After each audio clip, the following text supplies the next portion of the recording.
दोस्तों 5 चरण के मतदान हो चुके हैं और इन सब के बीच एक बहुत बड़ा सर्वे निकलकर सामने आया है और ये सर्वे बताता है कि आखिरकार जो जनवरी के महीने से लेकर अप्रैल के महीने तक लगातार 400 पार का नारा मोदी, शाह, जेपी नड्डा, बीजेपी के तमाम नेता और एनडीए के सहयोगी बढ़ चढ़कर दे रहे थे। वो 400 पार का नारा अचानक से उड़नछू कैसे हो गया? बीजेपी के सामने और मोदी, शाह के सामने सबसे बड़ी अब इस समय चुनौती है कि कैसे भी करके 272 का आंकड़ा पार कर लिया जाए, जिससे सरकार बना ली जाए। लेकिन सवाल उठता है कि क्या ये 272 का आंकड़ा पूरा होने जा रहा है? क्योंकि आज जो मैं आपको सर्वे दिखाने जा रहा हूं वो किसी ऐसे नॉर्मली या निचले स्तर का कोई सर्वे कंपनी की तरफ से नहीं है, बल्कि देश के बड़े पत्रकारों की तरफ से एक सर्वे जारी किया गया है। ये वही पत्रकार हैं जिन्होंने जब जब कोई भी सर्वे जारी किया वो उन सीटों में आमूलचूल परिवर्तन बस देखने को मिला, अदरवाइज देखा गया कि वही आंकड़ा सटीक बैठता हुआ नजर आता है। आज इस सर्वे को देखकर आप समझ जाएंगे कि 400 पार के नारे का जिक्र बीजेपी का कोई नेता क्यों नहीं कर रहा है, क्यों मोदी, शाह नहीं बोल रहे हैं और 272 के लिए हाथ पैर क्यों मारे जा रहे हैं। नमस्कार, मैं हूं प्रज्वल गौतम और आप देख रहे हैं द हिंदुस्तान पोस्ट। आपने 400 पार का नारा बहुत बार सुन लिया, लेकिन 400 पार का नारा कहां जाकर अटकता है आज मैं आपको दिखाने जा रहा हूं। किस किस राज्य में कितनी सीटें बीजेपी की और खासकर एनडीए की आने जा रही हैं।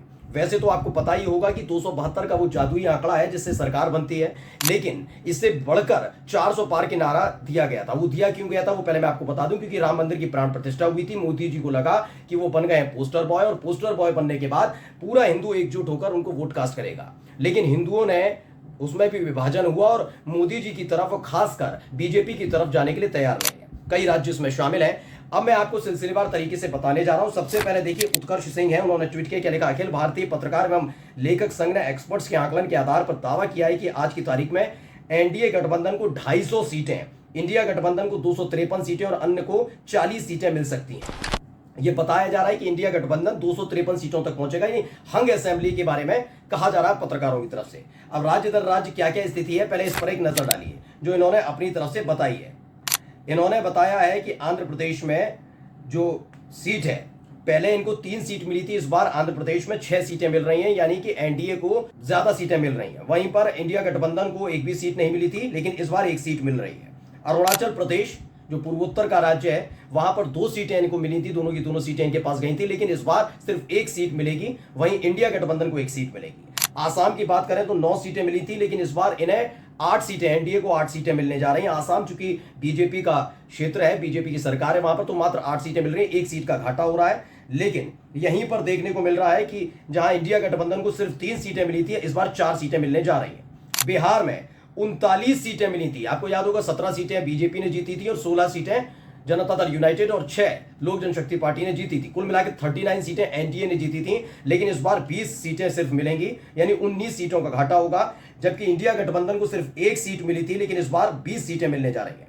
अब आ जाइए अगली खबर पर। अगला क्या है? छत्तीसगढ़ है। छत्तीसगढ़ में 9 सीटें मिली थी पिछली बार, लेकिन इस बार 8 सीट मिलेगी, 1 सीट का घाटा होगा एनडीए को। जबकि इंडिया गठबंधन को 2 सीटें मिली थी और इस बार 3 सीटें मिलने जा रही है। 1 सीट का फायदा इंडिया गठबंधन को होने जा रहा है। गोवा की बात कर लीजिए, गोवा में 1 सीट मिली थी, वहां पर 1 सीट मिलने जा रही है इनको, और इंडिया गठबंधन को भी 1 सीट मिली थी और 1 सीट फिर से मिलने जा रही है। अब आगे आ जाइए गुजरात का जिक्र। गुजरात का जिक्र बहुत खास तौर पर है, क्योंकि गुजरात चूंकि मोदी और शाह का गढ़ है। क्या वहां पर फायदा हो रहा है? ये देखिए, पहले 26 सीटें मिली थी, लेकिन इस बार 1 सीट का घाटा, 25 सीटें मिलने जा रही हैं। जबकि खाता खुलने जा रहा है इंडिया गठबंधन का, 1 सीट मिलेगी जो 2019 में उनके पास नहीं थी। हरियाणा, इसका जिक्र मैं लगातार करता हूं क्योंकि बीजेपी के प्रत्याशियों को वहां से खदेड़ा जा रहा है। किसान नाराज है। 10 की 10 सीटों पर इन्होंने कब्जा किया था, लेकिन इस बार 6 सीटों पर संतोष करना पड़ेगा और 3 सीटें इंडिया गठबंधन के खाते में जा रही हैं। हिमाचल प्रदेश का अगर जिक्र किया जाए, जहां इस समय कांग्रेस की सरकार है, वहां पर 3 सीटें इन्होंने पिछली बार जीती थी, लेकिन इस बार 2 सीटें जीतेगी एनडीए, यानी बीजेपी की जीत होगी, लेकिन 1 सीट का घाटा है। तो वहीं जहां 1 सीट जीती थी इंडिया गठबंधन ने, वहां 2 सीटें जीतने जा रही है, यानी 1 सीट का फायदा इंडिया गठबंधन को होने जा रहा है। झारखंड, जहां सरकार गिराने की पुरजोर कोशिश बीजेपी की तरफ से की गई, झारखंड की जनता इन पर कितना भरोसा जता रही है इसे देखकर समझ सकते हैं, आंकड़े को देखकर। पिछली बार 12 सीटें जीती थी इन्होंने कुल मिलाकर झारखंड के अंदर, लेकिन इस बार 7 सीटें जीतने जा रहे हैं, यानी 5 सीटों का घाटा होगा। लेकिन दूसरी तरफ पिछली बार इन्होंने 2 सीटें जीती थी इंडिया गठबंधन ने, लेकिन इस बार 7 सीटें जीते जा रहे हैं, यानी 5 सीटों का फायदा। कर्नाटक, 26 सीटें जीती थी इन्होंने, पिछली बार इनकी सरकार थी तो 26 सीटें जीती थी, इस बार 9 सीटें जीतेंगे। कर्नाटक में कांग्रेस की सरकार है और कर्नाटक में देखिए 1 सीट जीती थी इंडिया गठबंधन ने और 19 सीटें जीतने जा रहा है। ये प्रज्वल रेवन्ना जिसकी कई अश्लील वीडियो सामने आई, जिसके लिए मोदी जी ने प्रचार किया था, उसका असर होता हुआ नजर आया। कर्नाटक में बड़ी करारी हार की तरफ बढ़ रही है बीजेपी।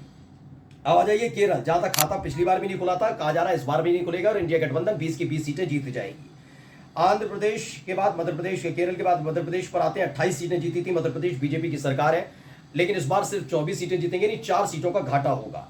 जबकि इंडिया गठबंधन 1 सीट से 5 सीट जीतने जा रही है, यानी कि 1 सीट जीती थी पिछली बार, इस बार 5 सीटें जीतने जा रही है। आंकड़ा देखते जाइएगा, बहुत महत्वपूर्ण आंकड़ा है। महाराष्ट्र में 38 सीटें जीती थी पिछली बार। मैंने पिछली बार भी बताया था कि आंकड़ा आया था बिहार और महाराष्ट्र में जबरदस्त इन्हें घाटा होगा। महाराष्ट्र में देखिए 38 सीटें जीती थी, इस बार मात्र 24 सीटें जीतने जा रहे हैं। कुल मिलाकर 14 सीटों का घाटा होगा एनडीए को। जबकि इंडिया गठबंधन की सीटों में इजाफा हो रहा है। 9 सीटें जीती थी पिछली बार, लेकिन इंडिया गठबंधन की झोली में इस बार 20 सीटें जा रही है, जिसमें शिवसेना भी है, एनसीपी शरद पवार वाली भी है और कांग्रेस मिलकर चुनाव लड़ रही है। अब आ जाइए मणिपुर। मणिपुर का जिक्र मैंने पिछली बार भी किया था और आपको बता रहा था मणिपुर में जो कांड हुआ उसके बाद मोदी जी शांत हो गए थे। 2 सीटें जीती थी, लेकिन इस बार एक भी सीट मणिपुर में जीतने नहीं जा रही बीजेपी, जबकि इंडिया गठबंधन 2 सीटें जीतने जा रही है। अब मेघालय आ जाइए, 1 सीट जीती थी, इस बार भी 1 सीट जीतेंगे और इंडिया गठबंधन ने भी 1 सीट जीती थी, 1 सीट जीतेंगे, इस तरह का आकलन है। मेघालय के बाद आ जाइए अब मिजोरम। मिजोरम में 1 भी सीट पिछली बार भी नहीं जीती थी और इस बार भी नहीं जीतेंगे, जबकि इंडिया गठबंधन के खाते में 1 सीट जाती नजर आ रही है, जबकि पिछली बार 1 भी सीट नहीं जीती थी। अब आ जाइए ओडिशा।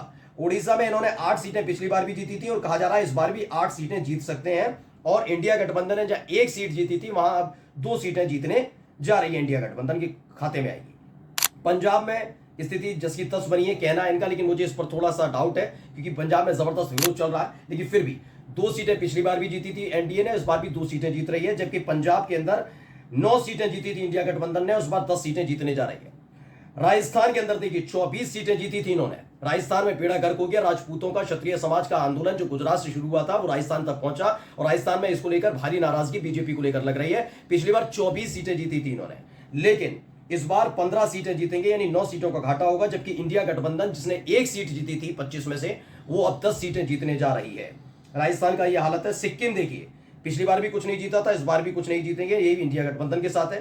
तमिलनाडु, यहाँ खाता ही नहीं खुलने जा रहा, 0, पहले भी इनका कुछ नहीं था, इस बार भी कुछ नहीं। जनाधार में दक्षिण भारत में 39 सीटें जीती थी इंडिया गठबंधन ने पिछली बार, लेकिन इस बार 38 सीटें जीतने जा रही है। तेलंगाना बहुत महत्वपूर्ण राज्य, 4 सीटें पिछली बार जीती थी, इस बार भी 4 सीटें जीतने का आकलन लगाया गया है। जबकि 3 सीटें इंडिया गठबंधन ने पिछली बार जीती थी, इस बार 12 सीटें जीतने जा रही है 17 में से।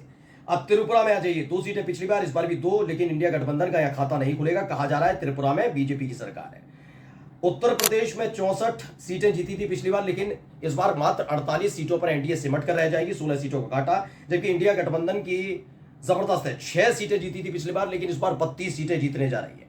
अब आ जाइए आगे, उत्तराखंड 5 सीटें जीती थी एनडीए गठबंधन ने, लेकिन इस बार 1 सीट का घाटा, 4 सीटें जीतेगी। जबकि इंडिया गठबंधन 1 सीट जीतने जा रही है। पश्चिम बंगाल 18 की 18 सीटें जीती थी, 18 सीटें जीती थी इन्होंने, लेकिन इस बार 18 की 18 फिर से इनकी वापसी होने जा रही है। लेकिन कहा जा रहा है इंडिया गठबंधन का भी यही है, 24 सीटें पिछली बार भी जीती, इस बार भी 24 सीटें। दिल्ली में से 7 सीटों पर कब्जा था बीजेपी का, लेकिन 4 सीटें जीतने जा रही है, यानी 3 सीटें हारने जा रहे हैं। जबकि 3 सीटें इंडिया गठबंधन के खाते में जाएंगी। कहा जा रहा है दिल्ली के बाद जम्मू कश्मीर और लद्दाख को लेकर 3 सीटें जीती थी, इस बार 1 सीट जीतेंगे। जबकि इंडिया गठबंधन ने 5 सीटें जीतने जा रही है।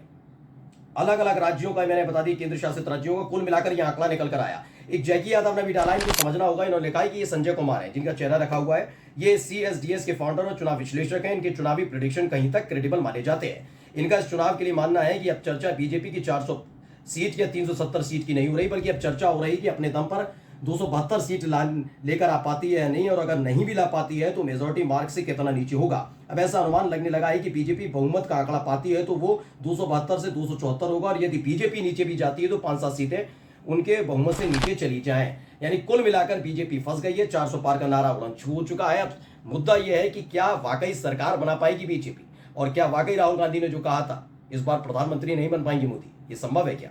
नमस्कार।